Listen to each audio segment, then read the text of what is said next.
বাইদেউ ৰুক্মিণী আমাৰ প্ৰণিপাত নিভাসিয়া অকপটে গ্ৰহণ কৰক বাইদেউ ৰুক্মিণী মোৰ প্ৰাণৰ বাইদেউ উঠা আশীৰ্বাদ সদা আছে অন্তৰৰ পৰা বাৰু ৰুক্মিণী বাইদেউ চোৱাচোন দ্বাৰকাৰ দৃশ্যৰাজী অতি বিতোপন বাহ্য সৌন্দৰ্যৰ আঁৰত তৰুলতাবোৰ চৰি শীতল আৰু কোকিলৰ মাথনি কাননৰ মাজে কেতিয়াবা মই লাগি চাওঁ ৰুক্মিণী দিব্য জ্যোতিৰে শোভা কৰা এই দ্বাৰকা পক্ষ অজাচিতে নামি অহা এই মলয়া বতাহ আৰু লগতে সংগী মোৰ তোমালোক ৰুক্মিণী সত্যভামা আৰু জাম্বৱতী প্ৰাণৰ সঁচাকৈ বাইদেউ ৰুক্মিণী সঁচাকৈ এই সকলোবোৰ চেৰ পেলাই সুগন্ধি বতাহ ৰূপে আপুনি বাইদেউ জিলিকি আছে প্ৰাণত সদায় ৰুক্মিণী বাইদেউ জ্ঞানগৰ্ভ আলাপনে আপোনাৰ সংগে মোৰ সংগে সলনি কৰিব পাৰে কেতিয়াবা চিত্ৰপটো আমাৰ তাৰ মানে বাইদেউ নকৰা চাতনিবোৰ ভনীতি প্ৰাণ বাইদেউ নহ মই শ্ৰেষ্ঠ কোনো কালে নহ মই তুমি ভবাৰ দৰে আমিতো মায়াৰে মৰুতি মাথো আমি যে নামাতে বিলীনে কঠ্যা বাইদেউ বাইদেউ ৰুক্মিণী আপুনি ভাৱনাৰ মাজতে সোমাই পৰিল বাইদেউ ৰুক্মিণী নকৰা চিন্তা তুমি অন্য কথা ভাবি ৰুক্মিণী সঁচাকৈ বাইদেউ সঁচাকৈ আপুনি আমাৰ ৰত্ন জীৱনৰ বাৰু এইবোৰ কথা ত্যাগ কৰা তুমি যোৱাই বেতনি কৰাকৈ বিশ্ৰাম বাইদেউ ময়ো যাওঁ স্বামীৰ বাবে কৰোকৈ অপেক্ষা নিশ্চয় আহিব তেওঁ লাগিছে মনত হ'ব বাইদেউ তেন্তে মই মাগিলো বিদায় যোৱা ভাল বাইদেউ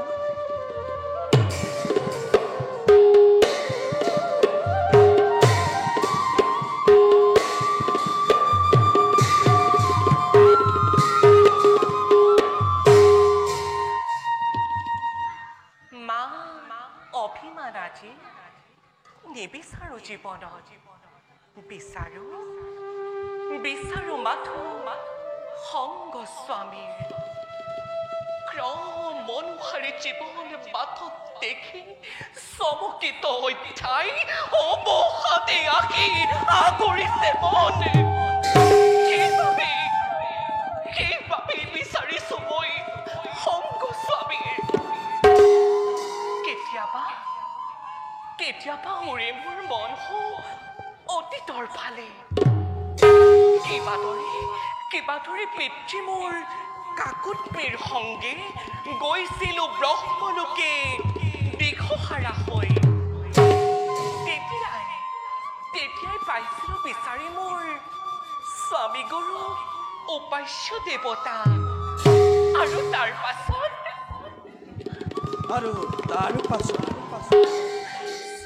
আৰু তাৰ পাছত সাক্ষী হৈ দুয়ে ইজনে সিজনৰ গভীৰ প্ৰেমৰ মাজত নিজকে দিছিলো আগবঢ়াই। আৰু সেই মিলনৰে সাক্ষী নিশাত উল্মুক আৰু বৎসলা তিনিটি সন্তান। মনোখাৰী জীৱন বাটত শৈশৱৰ পৰা যৌৱন প্ৰাপ্ত হ'ল গমকে নাপালো। বিশ্বত বহু পৰিৱৰ্তন হ'ল, কিন্তু স্বামী কিন্তু বুলি ৰৈ গ'লে কিয়? ভাবিছা হ'বলা তোমাৰ প্ৰতি মোৰ প্ৰেম ভাৱ নাইকিয়া হ'ল বুলি। আচৰিত ক্ৰোধৰ অন্য ৰূপ স্বামী দেৱতাৰ মুখত চনাজি সুমিষ্ট বচন। অগ্নিয়ে বৰষিছে বান ধাৰাসাৰে আহি। ৰেৱতী, তাৰ মানে কি মোৰ প্ৰেম ভাবো নাই? ৰেৱতী, আজি যে মন মোৰ একেবাৰেই অস্থিৰ।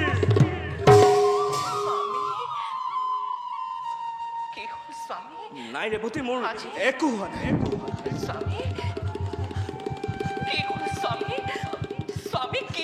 নাই, মোৰ একো হোৱা নাই। আজি হঠাৎ আপোনাৰ হেৰি আচৰণ?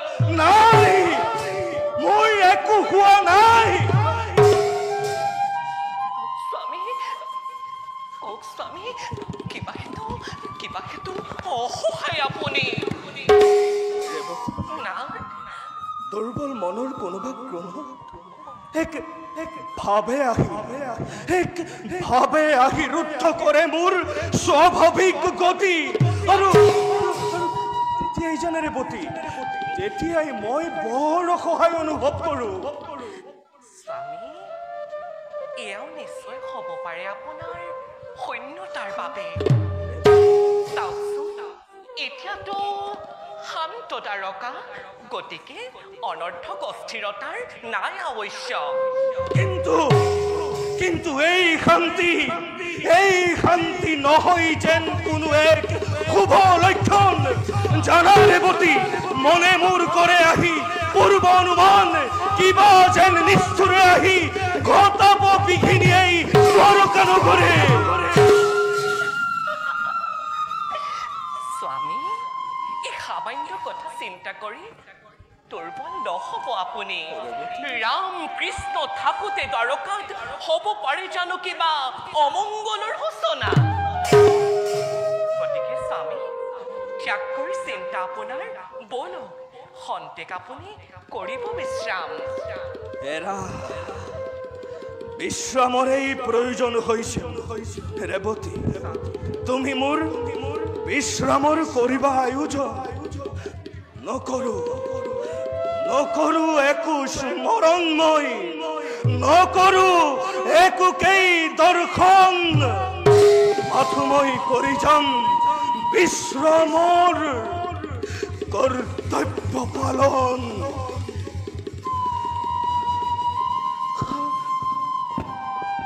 বলক স্বামী।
প্ৰভু ৰামকৃষ্ণ ৰথৰ সাৰথ্য স্বীকাৰ কৰে এই অধম দাৰুকে মহা ধৰ্ম মহা পুণ্য কৰিছো অৰ্জন এয়াই দাৰুকৰ পৰিচয় মহান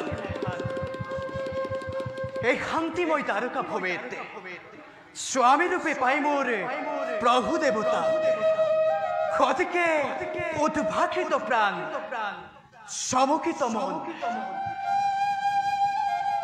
এই দাৰুকে নিবিচাৰে কোনো আত্মপৰিচয় দাৰুকে নিবিচাৰে কোনো মান অভিমান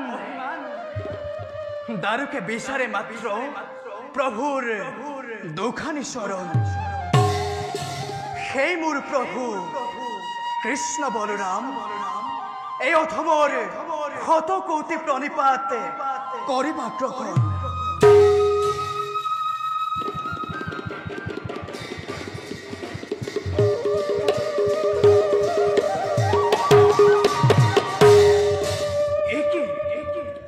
তুলসীৰ ঘ্ৰাণ প্ৰভু প্ৰভু প্ৰভু প্ৰভু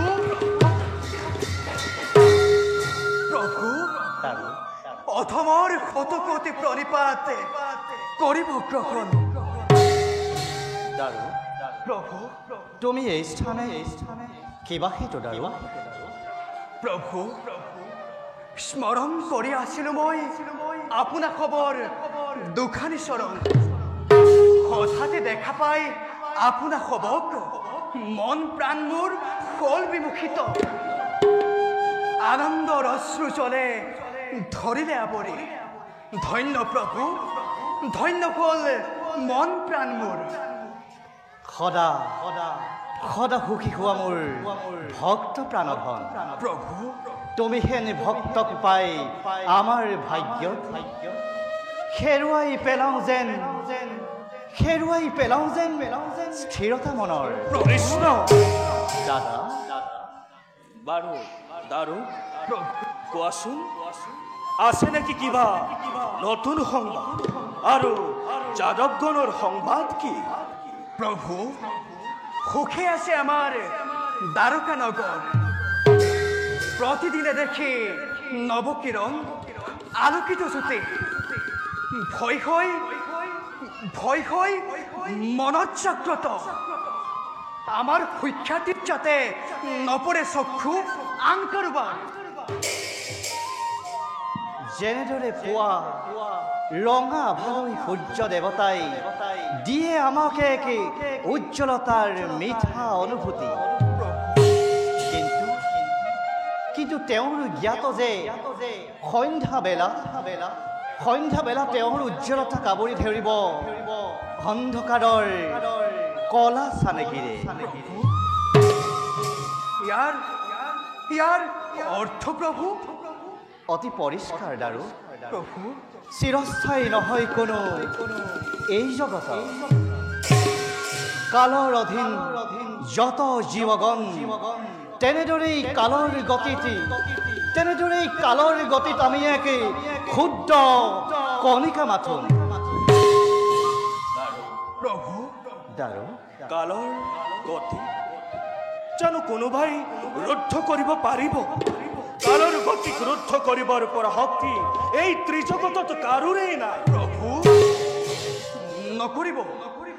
নকৰিব এনে জটিল বাক্যৰ প্ৰয়োগ ভবা নাই কোনোদিন আপোনাৰ খবক মানৱ স্বৰূপে তথাপিও আপোনাৰ খবৰ কৰ্মক জনাই সন্মান আজ্ঞা পালি যাব এই সাৰথি দাৰুকে প্ৰভু দাৰু এই দাৰুকৰ শত কোটি প্ৰণিপাত কৰিব গ্ৰহণ তথা সদা সুখী হোৱা দাৰু প্ৰভু জয় ৰামকৃষ্ণৰ জয় ৰামকৃষ্ণৰ জয় ৰামকৃষ্ণৰ জয় প্ৰভু দাৰু এবে আমি মাগিছো বিদায় যোৱা দাৰু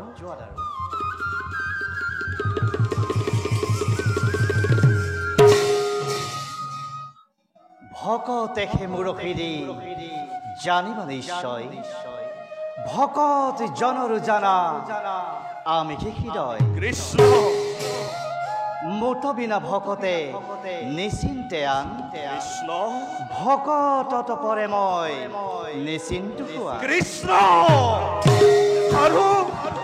আৰু উত্তেজনাৰ সৃষ্টি নকৰিবি তই তোৰ লগত বিচ্ছেদৰ কথা ভাবি ভাবি মই অতিকেই অস্থিৰ হৈ পৰিছো ভাই আৰু আকৌ তই নতুন উত্তেজনাৰ সৃষ্টি নকৰিবি দাদা ময়ো আজি অস্থিৰ দাদা দেখিছো সন্মুখত হওয়া যদুবংশৰ ধ্বংসৰ কাৰণ মইতো একোৱেই দেখা নাই দাদা কৃষ্ণ দিব্য দৃষ্টিৰ বলে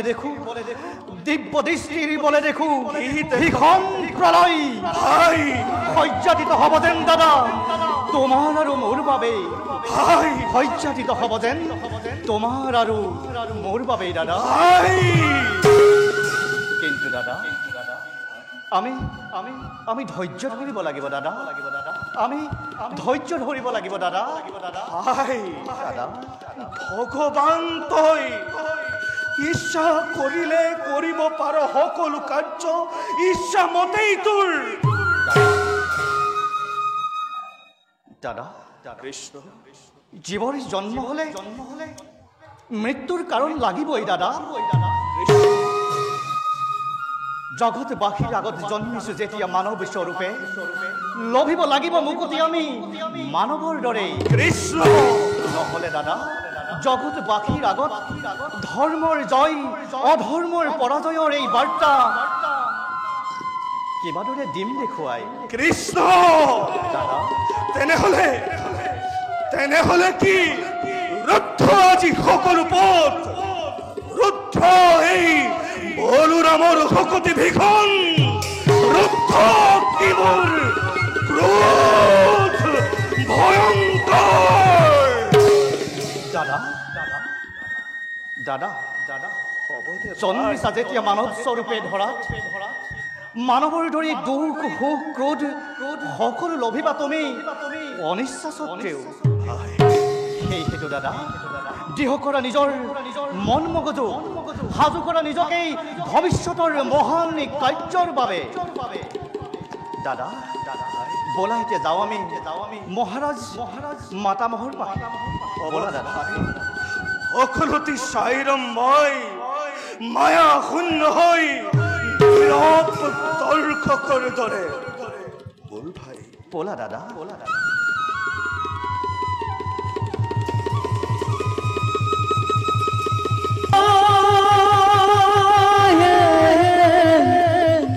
এ যত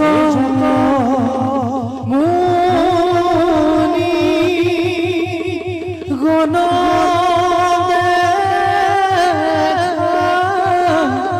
এ প্রবে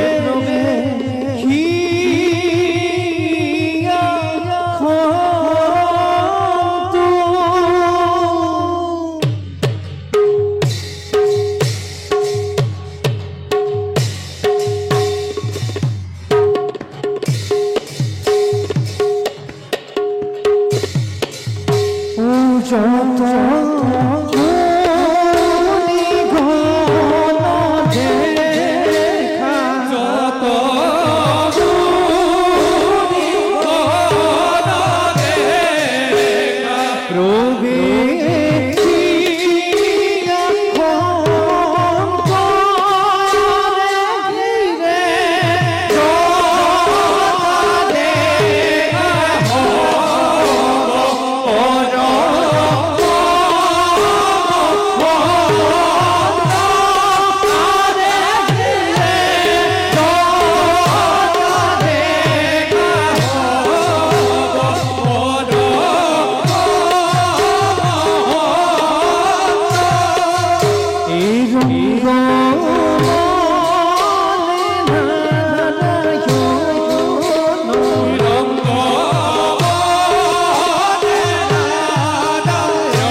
উপস্থিত মণিগণ, মুনিবর যার নাম স্মরণ করিলে সর্ব পাপ না হয়, যার নাম বরণ করিলে মহা মহা পাপী গণেও লাভ করে হে বৈকুণ্ঠৰ সদন, তেৱে দেৱৰো দেৱতা নাৰায়ণ ইষ্ট দেৱতা প্ৰাণৰ। আহা আহা সকলোৱে গাঁৱে আমি তেওঁৰে গুণনাম গোৱা গোৱা সকলোৱে জয়তু জয়তু দেৱ নাৰায়ণৰ, জয়তু জয়তু দেৱ নাৰায়ণৰ, জয়তু জয়তু দেৱ নাৰায়ণৰ।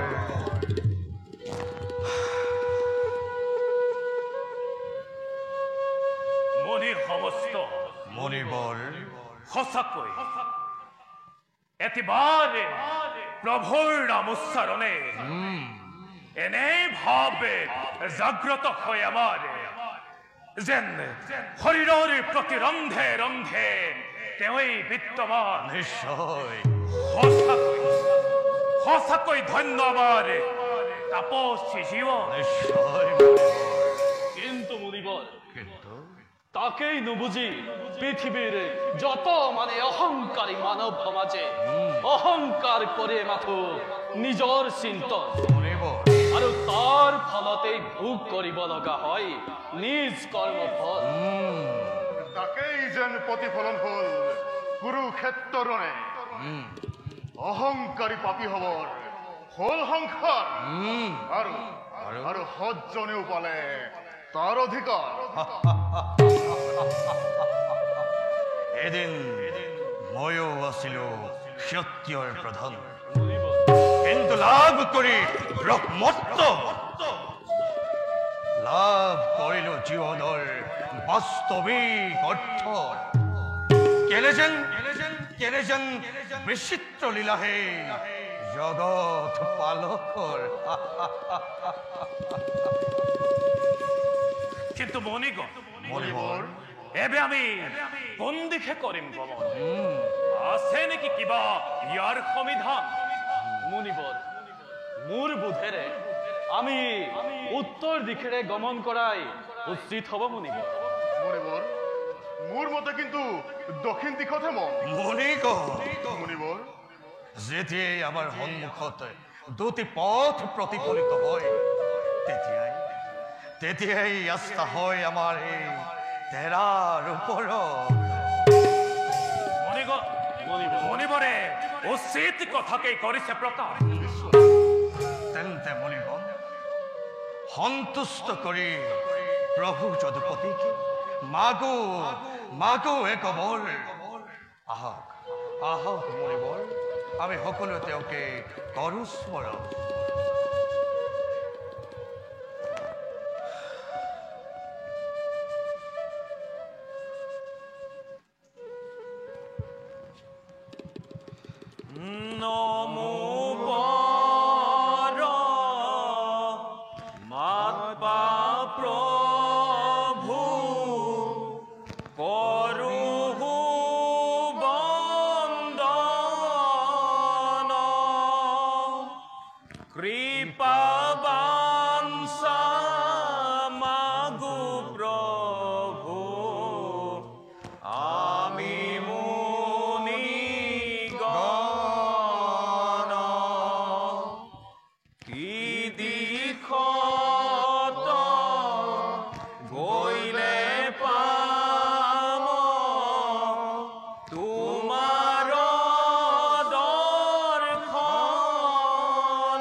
তুষ্ট সদা আমি তোৰা হবৰ ভক্তি কীৰ্তন শুনা মুনি আমাৰ নৰ অৱতাৰ শ্ৰীকৃষ্ণ পুনৰ বৈকুণ্ঠত স্থিত কৰাবৰ বাবে কৰা তোমালোকে এক মহামুক্তি যজ্ঞ বিদ্যাধৰ কীৰ্তনে তেতিয়াই তোৰা হবৰ আৰু আমাৰো পৰোপকাৰ হবহন হ'ব যোৱা মুনিগণ নকৰা পলন যোৱা মুনিগণ নকৰা পলন যোৱা মুনিগণ নকৰা পলন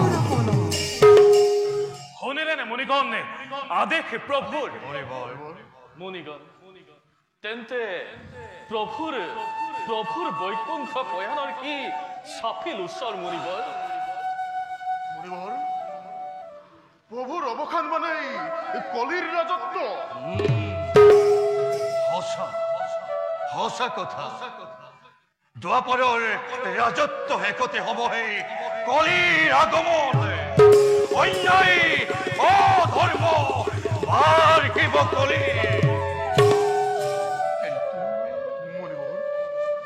কিন্তু প্ৰভুৰ শ্ৰীকৃষ্ণৰ অবিহনে আমি হবে কিবা দৰে কটান জীয়ন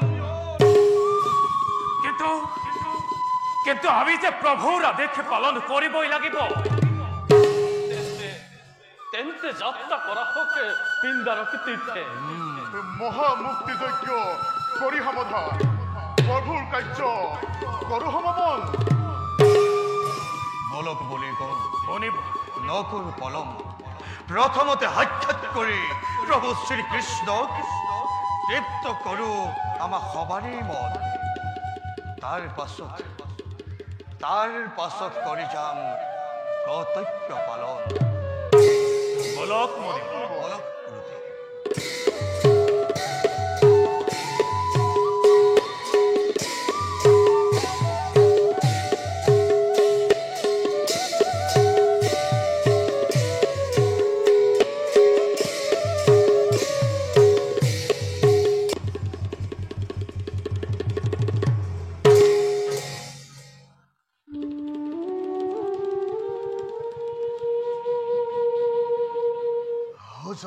সফলাই দ্বাৰকা ভূমিতে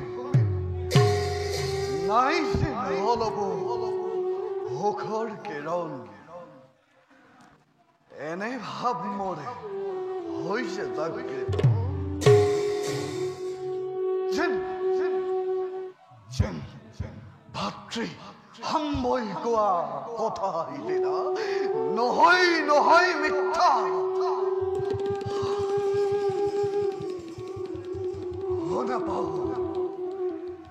শুনা পাও আচ্ছাদিত ধুমুহাৰ ভীষণ ৰণধ্বনি বিদ্ৰূপ কৰি কৈছে আজ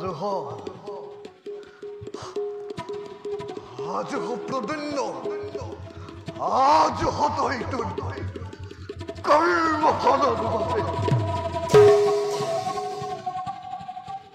নাই কৃষ্ণপুত্ৰ প্ৰদন্যময় আছে মোৰ দুবাহুত শকতি আহে যদি শংকৰ ধুমুহা হয় যদি আন্দোলিত আকাশে হয় যদি ধূসৰিত বতাহ শক্তি প্ৰয়োগেৰে সবাকে সন্তাপিত কৰিম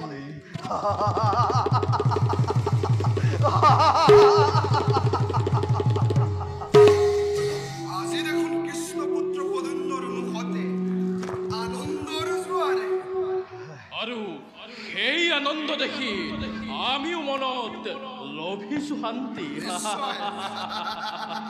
এৰা ভাই ব্যস্ত থাকে এই বিষয়ত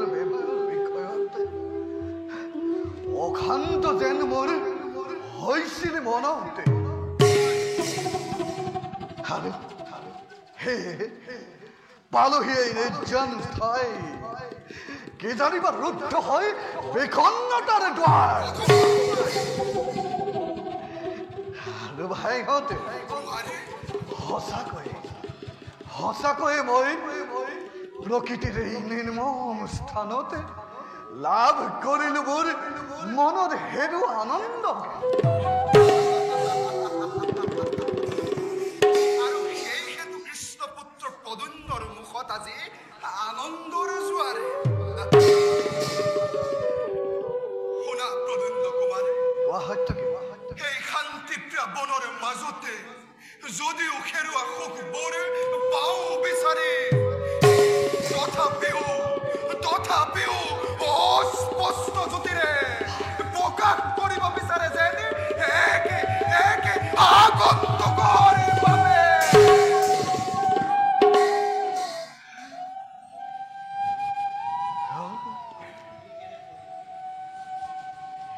আহা ই কেনে পৰিহাসৰ কথা ভাই অতন্ত প্ৰহৰী যদুগণৰ স্বপ্নত আজি আকাশী ধুমুহা হেঁচা মাৰে মন কিন্তু মোৰ মনত অন্য এক কৌতূহল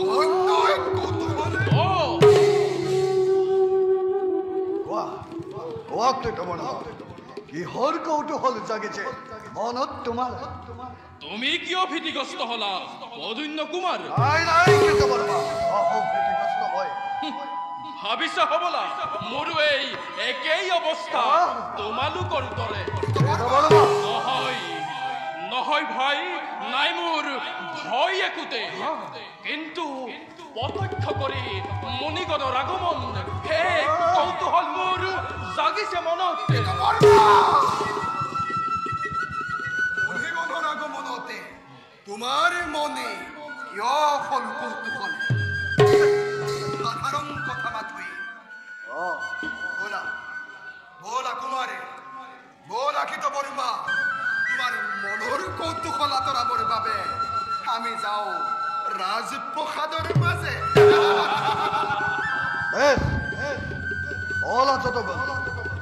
দেখুৱাটো কোনো পলমৰে কাৰণ আজ সভা কৰোঁ অন্বেষণ বৰা সকলোকে